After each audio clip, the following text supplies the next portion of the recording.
గుణపాఠం చెప్పాల్సిన అవసరం ఉంది. ఇక బీజేపీ వాళ్ళు ఏమడగాలి, బీజేపీ వాళ్ళు ఏమని ఓటు అడుగుతున్నారు అంటున్నారు. మీరు చేసింది 10 ఏళ్ల బీజేపీ పాలనలో ఈ దేశంలో ఎవరైనా బాగుపడితే ఎవరు బాగుపడ్డారో ఒక్కసారి చెప్పండి. రైతులు బాగుపడ్డారా? కార్మికులు బాగుపడ్డారా? దళితులు బాగుపడ్డారా? గిరిజనులకు మేలు చేశారా? మా బీసీలకు ఏమైనా మేలు చేశారా? ఏ వర్గం నీ 10 ఏళ్ల పాలనలో బాగుపడ్డది?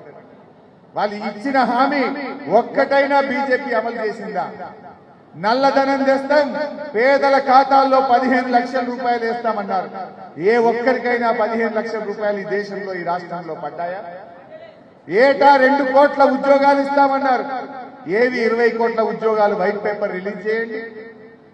బీజేపీ హయాంలో నిరుద్యోగం పెరిగింది, పేదరికం పెరిగింది, రైతుల ఆత్మహత్యలు పెరిగినాయి, గ్యాస్ సిలిండర్ ధర డబుల్ అయింది, పెట్రోల్ ధరలు డీజిల్ ధరలు పెరిగినాయి. అంతకు మించి మీరు చేసింది ఏమున్నది?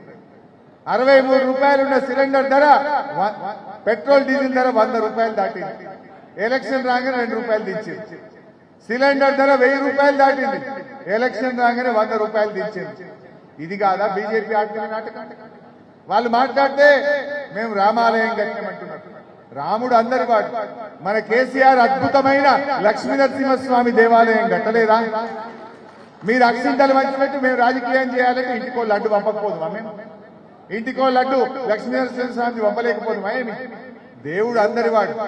లక్ష్మీనరసింహస్వామి దగ్గరికి పోయి బీఆర్ఎస్ వాళ్ళు మొక్కినా, బీజేపీ వాళ్ళు మొక్కినా, కాంగ్రెస్ వాళ్ళు మొక్కినా అందరికీ వరం ఇస్తాడు దేవుడు.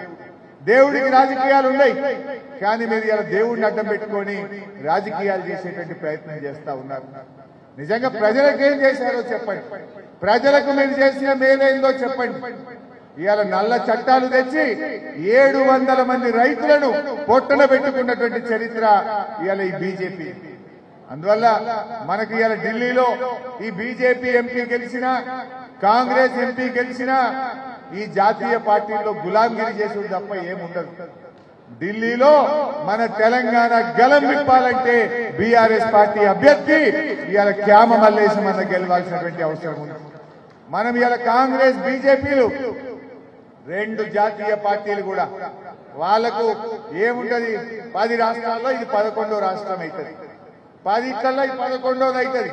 కానీ బీఆర్ఎస్ ఎంపీలకు, బీఆర్ఎస్ పార్టీకి తెలంగాణ ప్రజలే శ్వాసగా, తెలంగాణ ప్రజలే లక్ష్యంగా పనిచేసేటువంటి పార్టీ ఇవాళ మన బీఆర్ఎస్ పార్టీ. అందరూ దయచేసి ఆలోచన చేయండి. సరే, గతం గత దురదృష్టవశాత్తు మన ఎన్నికల్లో మనం అధికారంలో రాకపోవచ్చు, అంత మాత్రాన బాధపడాల్సిన అవసరం లేదు. మీరు చరిత్ర చూడండి. కాంగ్రెస్ పార్టీ ఎక్కడ కూడా 5 ఏళ్ల కంటే ఎక్కువ గవర్నమెంట్ లో లేదు.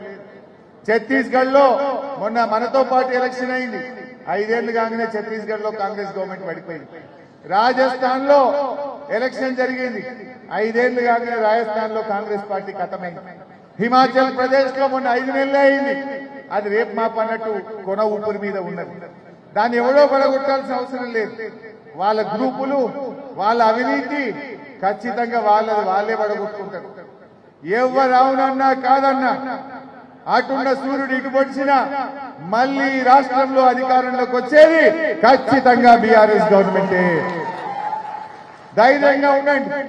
కొంతమంది నాయకులు పోవచ్చు, కొంతమంది నాయకులు పోగానే ఈ పార్టీ ఉంటుందా పోటదా అని కొన్ని డబ్బా ఛానళ్లు కానీ కొంత ఫేక్ సోషల్ మీడియాలో వార్తలు వస్తూ ఉంటాయి. అప్పుడు కూడా గిట్లే మాట్లాడింది. కేసీఆర్ తెలంగాణ ఉద్యమం ప్రారంభించినప్పుడు 2001లో ఇది పాల పొంగ అన్నాడు ఒకడు, నీటి మూడగా అన్నాడు, ఇది అమాసకు పుట్టింది పుణ్యానికి పోతుందని ఒకడు అన్నాడు. పోయిందా? పోరాడిండు కేసీఆర్, కానే కాదు అన్న తెలంగాణను తెచ్చిపెట్టింది ఇవాళ మన కేసీఆర్ గారు. ఇప్పుడు కూడా కొంతమంది చిల్లర మాటలు మాట్లాడుతున్నారు, కానీ వాళ్ళకు అహంకారం, కళ్ళు నెత్తికెక్కి మాట్లాడుతున్నారు. ఈ తెలంగాణ రాష్ట్రం ఉన్నంత కాలం, ఈ భూమి ఉన్నంత కాలం గులాబీ జెండా ఉంటది, కేసీఆర్ నాయకత్వంలో పనిచేస్తామని చెప్పి మనం చేస్తా ఉన్నాం. ఇంకొక విషయం కూడా చెప్పాలి. కొంతమంది పార్టీలకు వెళ్ళి పోతున్నారు అవకాశవాదులు. ఎవరైతే మట్టి అమ్ముకుంటాడో, కంకర అమ్ముకుంటాడో, కాంట్రాక్ట్ చేస్తాడో, పైరవి కార్లో కొంతమంది పార్టీ విడిచిపోతా ఉన్నారు. ఒక్క విషయం మాత్రం చెప్పదలుచుకున్నాం. ఎవడైతే ఈ కష్టకాలంలో పార్టీ విడిచిపోయిండో రేపు కాళ్ళు మొక్కిన వాళ్ళను పార్టీలో చేర్చుకునే ప్రశ్నే లేదు, వాళ్ళని విడిచిపెట్టే ప్రశ్నే లేదు. ఈ కార్యకర్తలు ఈ కష్టకాలంలో ఇవాళ ఇంత అద్భుతంగా భువనగిరి ఎంపీ సీటు గెలిపియడానికి వచ్చిన మీ కాళ్ళు గడిగి నెత్తిన పోసుకున్నా తక్కువే. మిమ్మల్నే నాయకుల్ని చేసుకుంటాం, మీలో నుంచే రేపు నాయకులను తయారు చేసుకుంటది పార్టీ, మిమ్మల్నే కథానాయకులుగా ముందుకు నడుపుకుంటది పార్టీ. పనిచేద్దాం గట్టిగా. ఇవాళ రేవంత్ రెడ్డి గేట్లు తెరుస్తా నువ్వు గేట్లు తెరిస్తే వచ్చేవాళ్ళు ఎవరు? కొంతమంది పైరోకారులు పవర్ బ్రోకర్లు వస్తారు. మా ఆత్మ గౌరవం గల ఈ పోరాట కార్యకర్తలు, మా ఉద్యమకారులు ఈ పార్టీని విడవడానికి ఎవరు కూడా సిద్ధంగా లేరు. మిస్టర్ రేవంత్ రెడ్డి, నువ్వు గేట్లు తెరవాల్సింది పార్టీల కోసం కాదు. నిజాయితీ ఉంటే ప్రాజెక్టుల గేట్లు తెరిచి పంటలు కాపాడే ప్రయత్నం చేయి రేవంత్ రెడ్డి గారు. గాపని చేయి.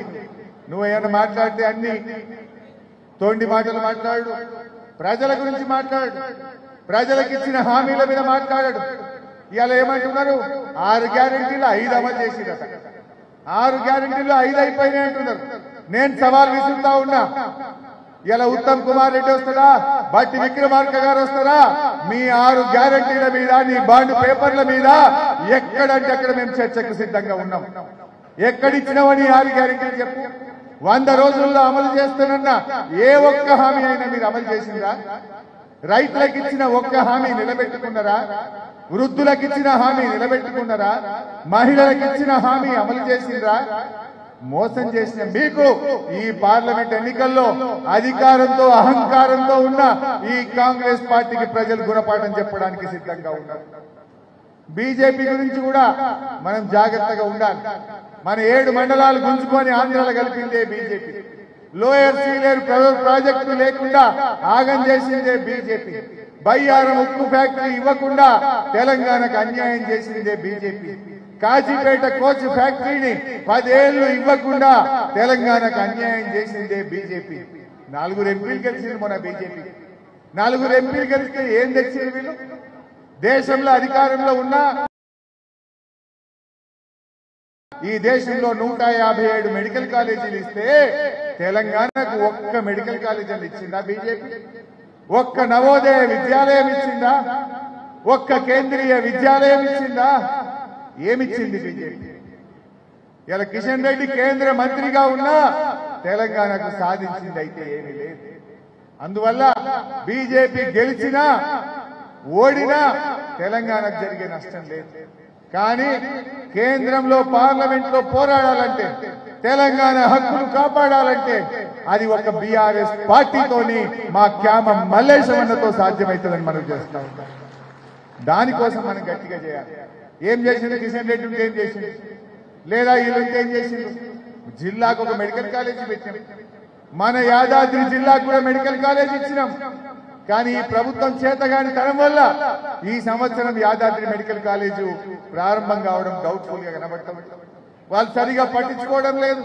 పాల రైతులకు కేసీఆర్ ఉండగా 45 రోజుల్లో డబ్బులు వస్తే ఇలా 3 నెలలైనా పాడి రైతులకు డబ్బులు వస్తున్నటువంటి పరిస్థితి లేదు.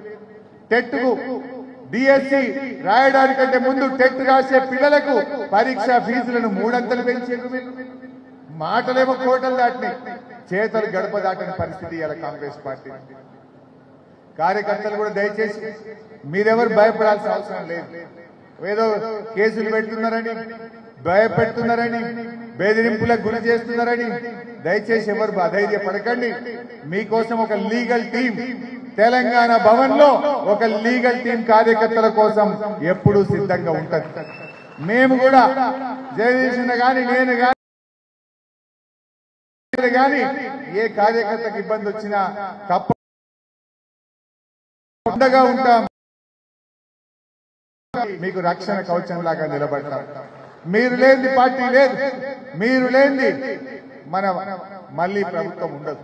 అందువల్ల మీరందరూ కూడా గట్టిగా పనిచేయండి. తప్పకుండా భవిష్యత్తు మనదే.